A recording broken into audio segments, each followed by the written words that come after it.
Assalamualaikum warahmatullahi wabarakatuh.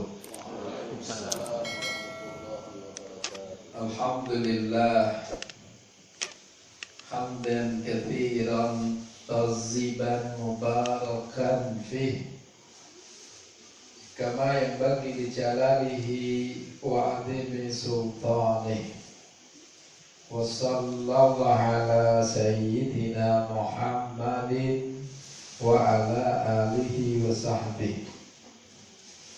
Allahumma la sahla illa ma ja'altahu sahla wa anta taj'alul hazna idza syi'ta sahla. Kepada matur mawi basa Jawa inggih krana panjenenganipun guru kula panjenengan sedaya Bapak Sarwiji Majid sampun murwakani atur mawi basa Jawa pramila kula ingkang wonten wingking nggih gegancangan kemawon ngesreni anggen kula matur ugi mawi basa Jawa. Mugi-mugi sedaya ingkang sami rawuh paham punapa ingkang badhe kawula aturaken klebet adik-adik ingkang wonten wingking sanajan boten paham basa Jawa mengke saged menyesuaikan dengan teman-temannya. Kalau kira-kira teman kanan kirinya ketawa, ikut ketawa. Siap? Siap. Bapak Ibu, gemani wekdal ingkang nika kula wau kami minta saking bakdo asar malah kapala siang nika sampun Jawa. Ngantos dumugi titi wajib punika taksih kami stara jawahipun pramila seperangan dereng saged rawuh. Ananging insyaallah sepinten ingkang rawuh mugi-mugi barokah samudayanipun dados amal thalabul ilmi kanthi thalabul ilmi dipun damel gampil mlebet swarga. Allahumma amin. Bapak Ibu ingkang badhe dipun suraosi nika mendhet era-eraan solusi dengan doa. Solusi dengan doa. Kita bahas tentang dengan doa karena sebenarnya solusi itu banyak.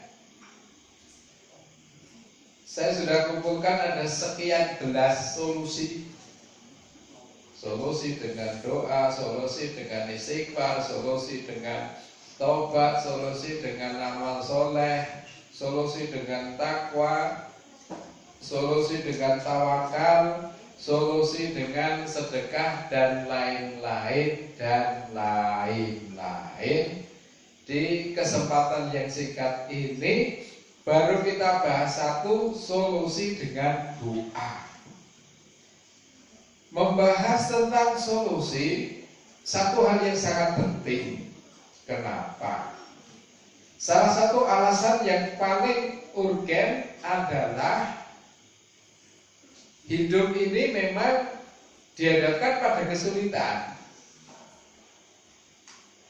Bapak Ibu, hidup ini dihadapkan pada kesulitan. Karena itulah penting memahami bagaimana menghadapi kesulitan. Ya. Jadi hidup kita ini mau tidak mau pada akhirnya, bahkan bukan pada akhirnya, pada awalnya, pada akhirnya selamanya berhadapan dengan kesulitan.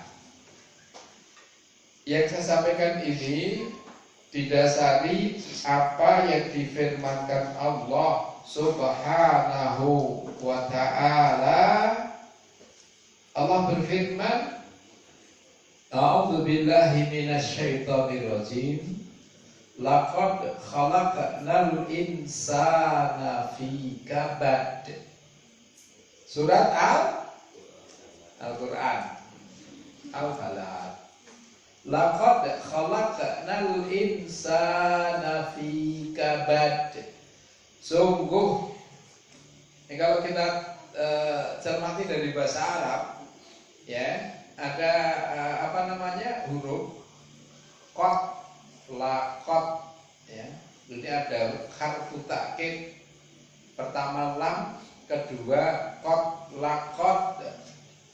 Qad ketika dibarengi dengan fi'il madhi, ya. Ini adik-adik belakang yang cantik-cantik yang bahasa Arab, ya. Jadi laqad, qad ketika dibarengi dengan fi'il madhi itu artinya benar-benar, pasti. Tapi kalau diikuti dengan fi'il mudhari itu artinya kadang-kadang. Kadang-kadang itu tidak pasti, tidak selalu. Tetapi ketika disambungkan dengan fi'il madhi, fi'il madhi yang mana? Khalaqa, laqad khalaqna, kami Allah menciptakan manusia dalam keadaan susah payah.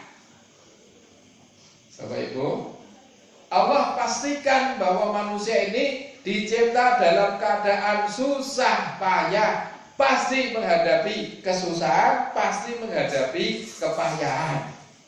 Siapapun tanpa kecuali. Ada yang payah, susah, sulit, masalah ekonomi. Ada? Oke, nama sithik. Baca. Tok EKB gini. Ada yang dihadapkan kesulitan masalah ekonomi. Ada juga masalah lain, ekonomi nggak ada kesulitan, tapi dia dihadapkan pada kesulitan masalah kesehatan. Mungkin yang lain ekonomi nggak masalah, kesehatan nggak masalah. Kesulitan lain apa? Ketenangan batin. Ada nggak? Ada. Biasanya sing batine mboten tenang niku wong sing sugih-sugih niku. Ngerasa mboten? Sing batine mboten tenang iki biasane wong sugih-sugih niku leres.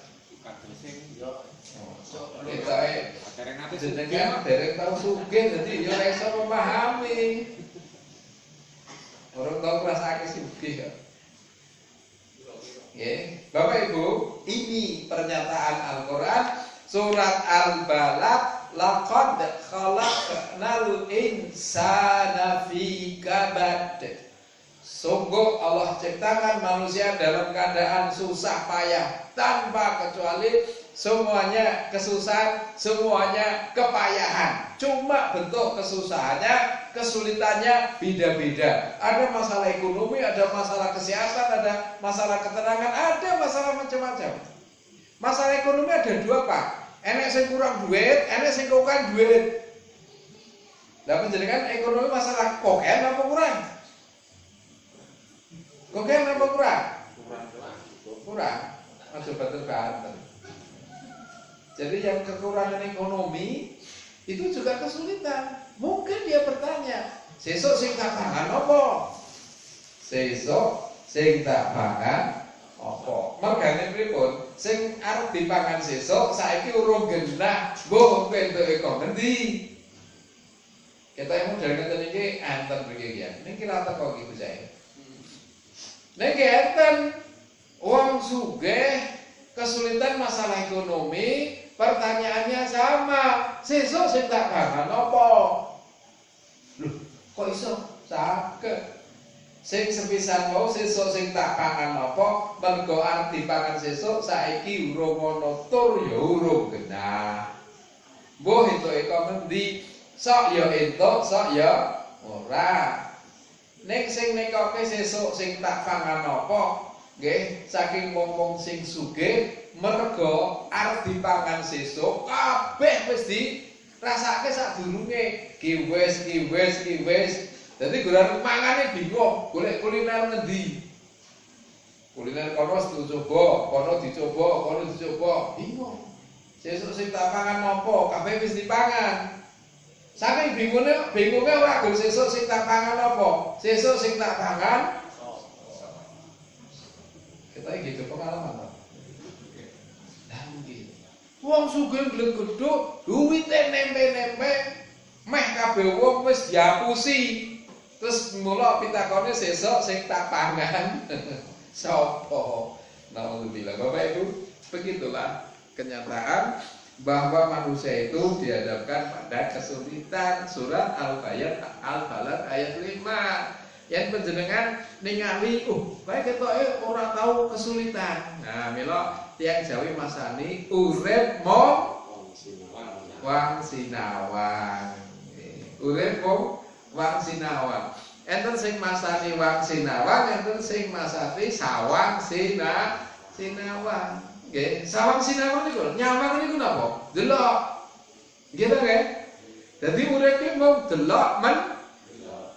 Nih apa kok mendelok? Urip ki mung sawang-sawangan, kene nyawang kono ketoke penak, kono nyawang kene ketoke penak. Ning asline urung karuan, tur yo ora mungkin penak terus, ora mungkin. Ora mungkin. Oh Gusti Allah ngendika manusia diciptakan dalam keadaan susah payah. Secara umum, ya, manusia diciptakan dalam keadaan susah payah. Tapi nanti ya terpulang kepada bagaimana manusia itu merespon kenyataan. Urip mung sawang sinawang, sing disawang seneng urung karuan seneng. Sing disawang susah urung karuan susah. Bapak Ibu, yang jenengan nyawang pausat iki ketoke seneng apa susah? Senang, alhamdulillah.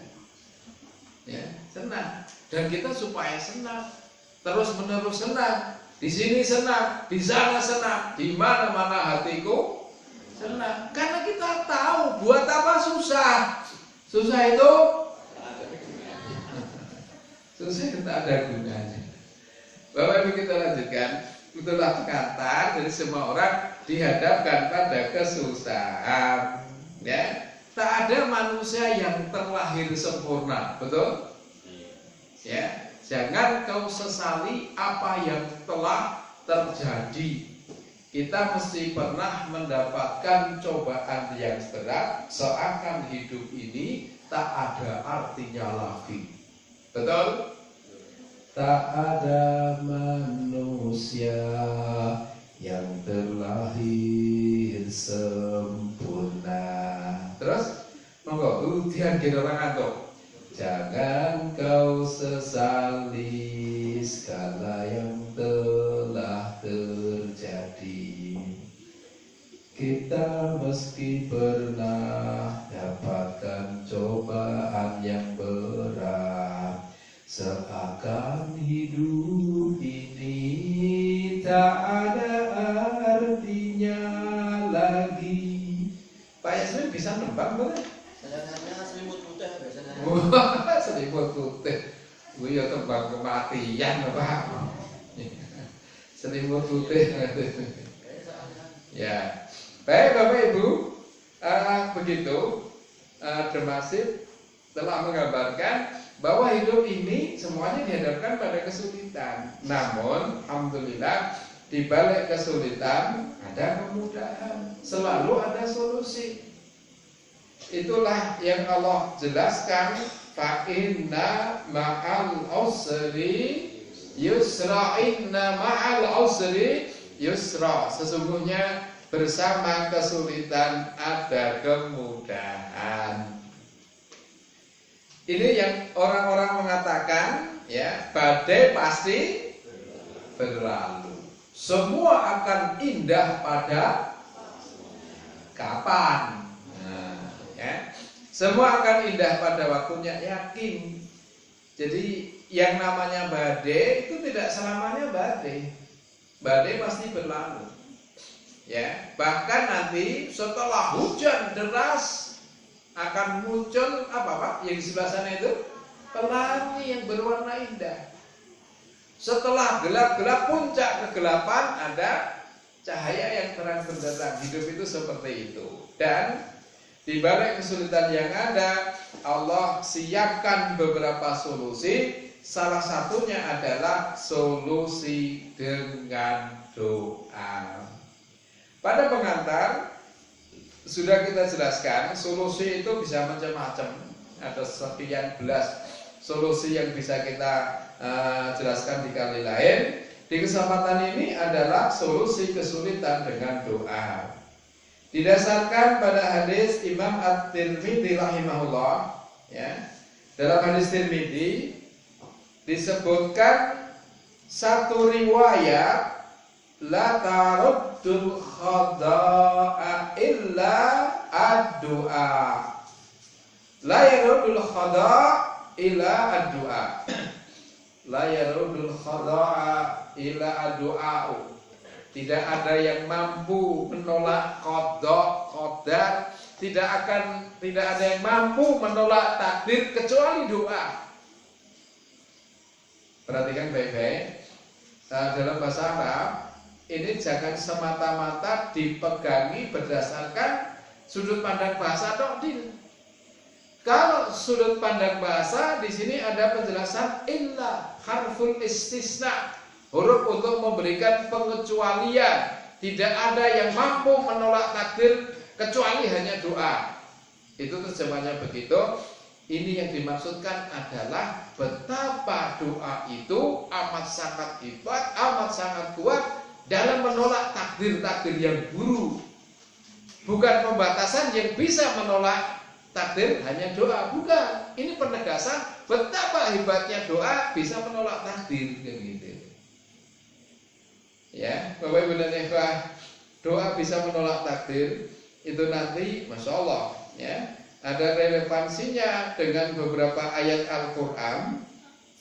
Salah satunya adalah surat Ghafir ayat 60. Surat Ghafir ayat 60. Surat Ghafir juga nama lainnya surat apa? Al-Mu'min. Surat Ghafir, surat Al-Mu'min.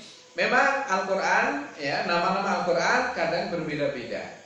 Ada Ghafir, yakni surat Al-Mu'min. Surat Al-Baro'ah, yaitu surat At-Taubah, dan lain-lain. Apalagi nanti surat Al-Fatihah namanya sampai belasan nama, ya. Bapak Ibu dan Ikhwah, kita lanjutkan. Tidak ada yang menolak takdir, tidak ada yang mampu menolak takdir kecuali doa. Ya, ini sekali lagi penegasan betapa doa amat sangat dahsyat dalam menolak takdir. Untuk selanjutnya, Allah Ta'ala memberikan jaminan ud'uni astajib lakum. Ud'uni, berdoalah kamu kepadaku, astajib lakum. Astajib, aku ijabahi untuk doa-doa kalian. Allah sudah tawarkan, Allah sudah janjikan, Allah sudah jaminkan, siapa berdoa diijabahi. Yang janji Allah. La yuhliful mi'ad. Allah tidak pernah ingkar janji. Allah tidak pernah ingkar janji. Kalau Allah nggak pernah ingkar janji. Tapi kalau siapa, ayo yang ingkar janji siapa? Ayo. Siapa misalnya? Siapa yang ingkar janji siapa? Mukidi. Boh, Mukidi kisah Allah. Ya. Jadi kalau Allah nggak pernah ingkar janji, kalau Mukidi itu hari-hari ingkar janji.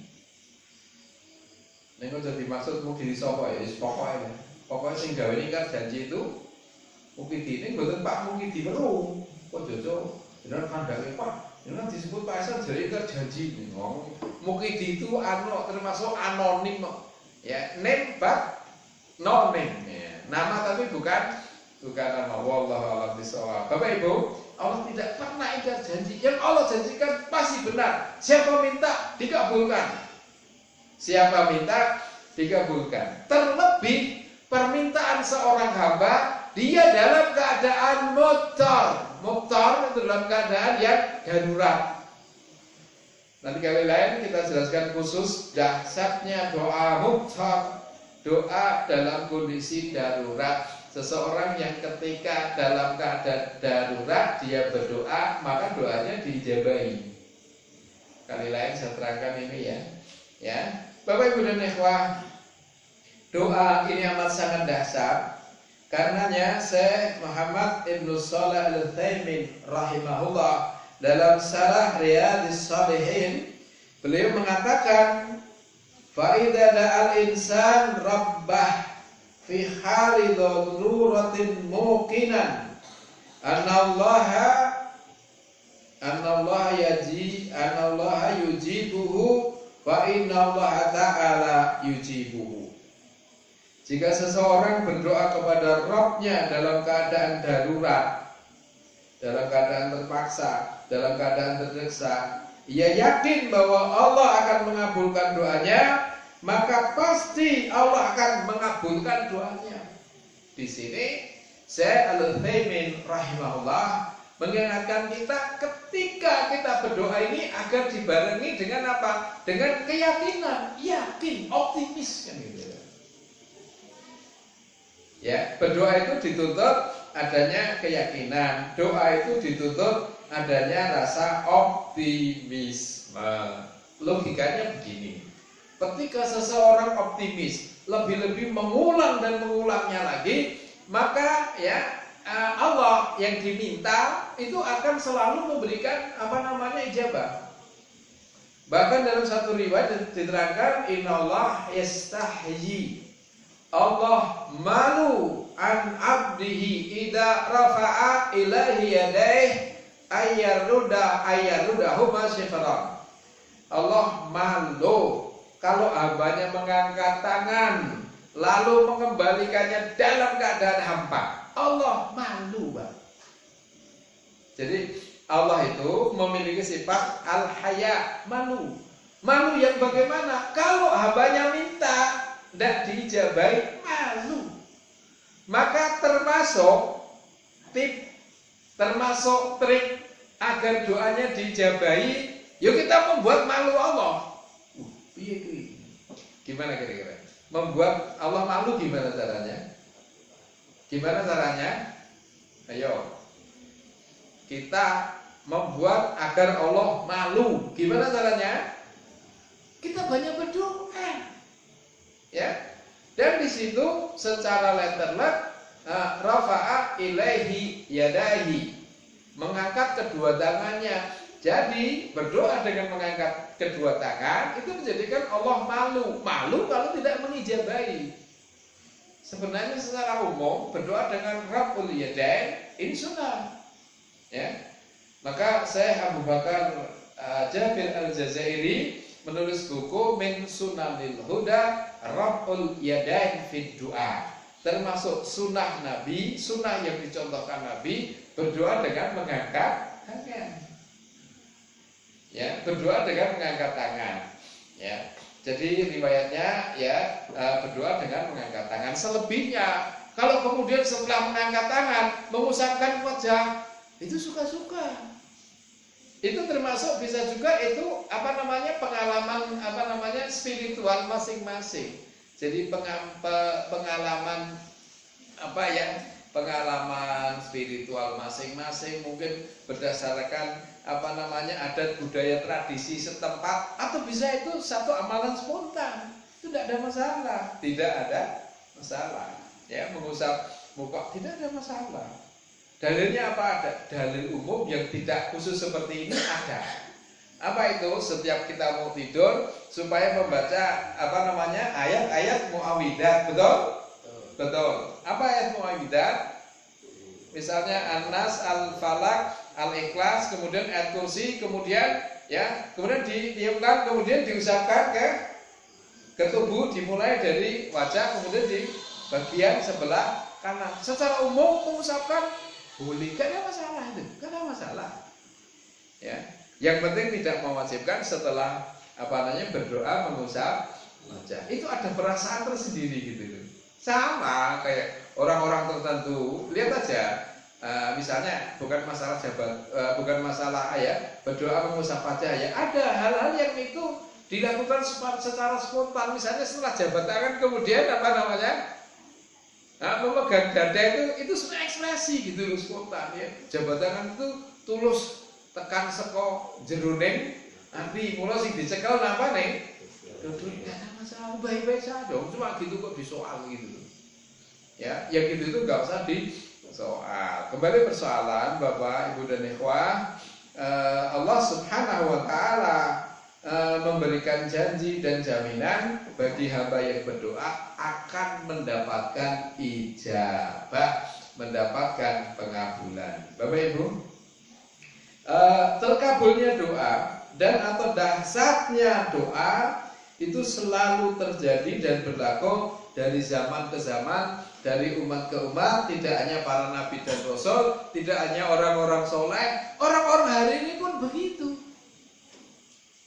Bahkan pengabulan doa itu, maaf, ini harus dipahami, pengabulan doa itu tidak hanya bagi orang-orang mukmin, non mukmin pun doanya dikabuli ketika Allah memang menghendaki untuk mengabulkan. Iya, jadi Allah ini sesuai dengan janjinya mengabulkan doa hambanya. Ya, mau muslim, mau non muslim doanya dikabulkan. Nah, lihat saja orang-orang non muslim mendoakan juga kabul. Itu sesuai dengan sifat Allah Ar-Rahman dan Ar-Rahim. Ya, Ar-Rahman Maha Pengasih, Ar-Rahim Maha Penyayang. Maka sifat Allah Ar-Rahman, maka semua hamba yang meminta dikasih, kasih kan gitu. Ya, cuma kalau orang non muslim ya, non muslim atau non mukmin, non muslim ya. Kan sekarang kita tidak boleh menyebut kafir, ya. Itu katanya fundamentalis, ya. Jadi nyebutnya apa? Non muslim tidak boleh menyebut kafir. Itu katanya apa? Radikal. Katanya radikal. Jadi menyebut kafir itu radikal supaya diganti non muslim. Qul ya ayyuhal non muslim. Kan gitu nanti jadinya. Nah, kan nggak boleh kafir itu dong. Ya, yuk kita lanjutkan. Jadi doa sangat dahsyat luar biasa. Maka ada seorang psikolog, ya, psikolog dari Kuwait. Ya, ini saya kutip di sini. Seorang psikolog dari Kuwait. Nih, sementara dia menulis di tweetnya Fauzia Ad-Dabus. Ini saya sekedar menjelaskan saja ya. Saya beberapa waktu yang lalu melawat ke Kuwait. Ke Kuwait, selanjutnya ke Bahrain, ya, selanjutnya ke Palestina, ya, ke Afghanistan lewat Facebook. Lewat apa? Oh, tak kira rono yo kose, ya. Bapak Ibu, Dr. Fauzia Ad-Dabus, seorang psikolog dari Kuwait. Ya, dia seorang psikolog, konsultan keluarga. Beliau memberikan tips bagaimana menyelesaikan kesulitan keluarga yang memiliki anak-anak nakal. Salah satunya adalah terapi dengan doa. Terapi dengan doa. Bagaimana? Yang beliau tulis, saya simpulkan saja, agar orang tua tidak jenuh, tidak bosan-bosan untuk selalu mendoakan anaknya. Bahkan beliau berikan satu contoh teks doanya begini: Allahumma inni ushiduka anni radiyatan an ibni, ya, au ibnati nuktah titik tamamar ridho wa kamalar ridho wa muntahar ridho fallahumma anzil ridwanaka alaihim biridhai anhum. Ini hanya untuk memberikan satu contoh ya, peragaan. Jadi agar orang tua itu selalu mendoakan anaknya antara dengan pilihan kalimat seperti ini: Allahumma inni ushiduka anni radiyatan an ibni.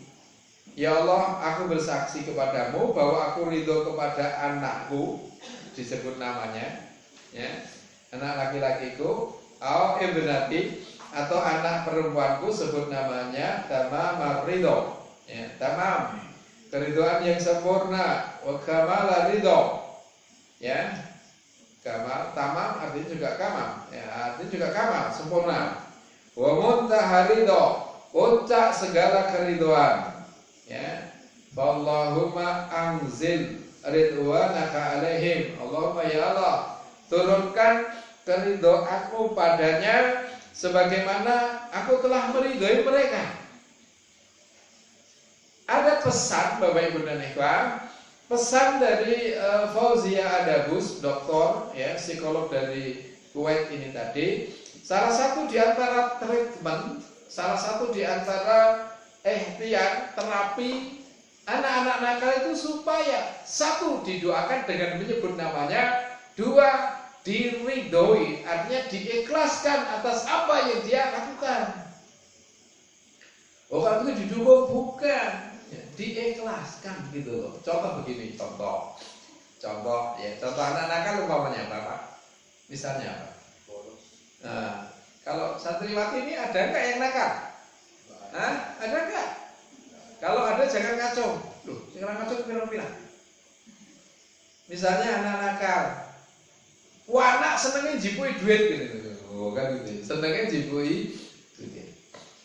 Ya sudah, kadung ambil uang, kalau bisa dirunut, kalau bisa diambil kembali. Kalau barangkali jumlahnya mungkin banyak. Atau intinya diridhoi, diikhlaskan. Ya Allah, aku sudah mengikhlaskan duit yang sudah diambil anakku. Ya, sebut namanya. Siapa kan gitu. Biasanya suka ngambil duit itu laki apa perempuan? Anak laki apa anak perempuan? Hah? Sama. Ya. Sebut namanya, ikhlaskan perbuatannya. Ya, katakan ya Rob, aku sudah ikhlas. Meskipun anakku mengambil duitku, aku ikhlaskan. Karena aku sudah ikhlas, karena aku sudah ridho, maka ridho ya Allah, diridhoi. Kalau Allah meridhoi, semuanya bisa terjadi. Justru disinilah treatment terhadap anak nakal itu, ya jangan dibenci, jangan dicaci, apalagi didoakan kejelekan. Kenapa? Kalau orang tua benci kepada anaknya, menjadikan Allah benci kepadanya. Sehingga menjadikan dengan itu anak semakin nakal. Ini penting kan? Ini penting. Orang tua harus menahan diri, harus sabar. Jadi anaknya nakal dia sabar. Jangan tunggu bocah nakal era benar. Biasa anak wong edan. Lah anak pinter lho. Kalau nak beranak sing edan Pak sampeyan kan gitu. Ini dengan perasaan benci karena orang tua benci pada anak, Allah ikutan benci kepadanya, sehingga Allah tidak meridhoi. Itulah makna hadis Nabi, ridallah fi ridal walidain wa sahtullah fi sahtil walidain. Ya, ridha Allah ada pada keridhaan orang tua, murka Allah ada pada kemurkaan orang tua. Jadi memutus mata rantai anak durhaka itu gimana caranya? Anak itu diridhoi itu didoakan, disebut namanya ya, bahkan sebutlah namanya di waktu-waktu yang paling mustajabah, disertai amal soleh. Misalnya anak itu disedekahi gitu loh, disedekahi, wah perintahnya ada. Maka bayi lahir itu supaya diadakan akikah, salah satunya adalah upaya untuk sedekah. Rambutnya ditimbang dengan bobot apa? Perak. Ya, tapi ini sebenarnya bukan harga mati. Pokoknya berbarengan dengan kelahiran anak itu ada sedekahan gitu. Biar ini nanti menjadi satu tawasul, satu wasilah. Kelak anak akan menjadi anak yang soleh dan solehah, solehah dermawan. Sedari kecil sudah dibimbingkan gitu loh.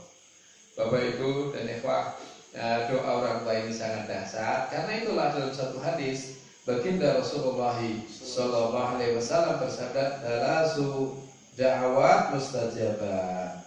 3 doa yang dikabulkan, doa yang mustajabah, la syakka fihinna, yang tidak lagi diragukan istijabahnya, dakwatul walid. Dakwatul walid, doanya orang tua, wa dakwatul musafir, doanya orang-orang yang sabar, wa dakwatul mazlum, doanya orang-orang yang dizalimi. Doa orang tua, doa musafir, doa orang dizalimi. Hari ini Bapak Ibu, ya, ini diantara kita ada dalam kondisi doa yang mustajabah apa? Dizalimi.